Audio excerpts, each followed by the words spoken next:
সরকার, মুখ্যমন্ত্রী এবং স্বরাষ্ট্রমন্ত্রী তার কোন প্রিয় মন্ত্রী কিংবা মন্ত্রীদের বাঁচাতে চাইছেন, যে কারণে শুধুমাত্র পুলিশ আধিকারিকদের বলির পাঠা করা হলো। বাংলার মানুষ জানতে চায়। পুলিশ আধিকারিকদের বলবো, নেতা মন্ত্রীরা তারা অন্যায় করছে, প্রশাসক হিসাবে, প্রশাসনের পুলিশের আধিকারিক হিসাবে আপনারা অশোক স্তম্ভের মর্যাদা দেননি। পরিণামে আপনাদের বলির পাঠা হতে হলো। আপনাদের ওপরে যে শাস্তির খাড়া নেমে এলো, এর থেকে বোঝা যায় যে সমস্ত ব্যাপারটাকে সরকার আড়াল করতে চাইছে।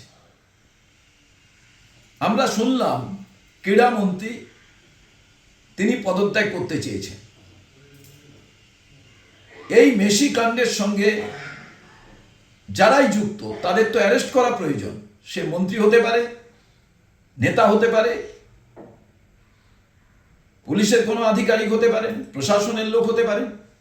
কারণ বাংলার ফুটবলের যে সম্মান, কলকাতা ফুটবলের যে ইতিহাস, সেখানে যে কলঙ্কজনক অধ্যায় আমরা দেখলাম, তা থেকে মুক্ত হতে হলে আমার মনে হয় কঠিন পদক্ষেপ সরকারকে নেওয়া প্রয়োজন এবং মাননীয় মুখ্যমন্ত্রীকে সেই ব্যাপারে সিদ্ধান্ত গ্রহণের আবেদন জানাব।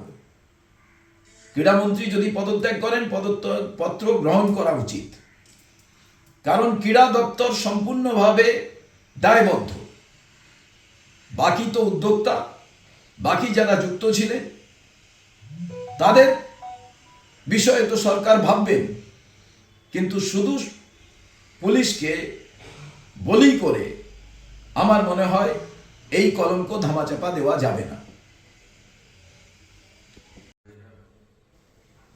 এই মেসির খেলাকে ঘিরে অসংখ্য ক্রীড়াপ্রেমী তাদের সর্বস্ব দিয়ে টিকিট কেটেছিলেন, যা হাজার হাজার টাকা থেকে লক্ষ লক্ষ টাকা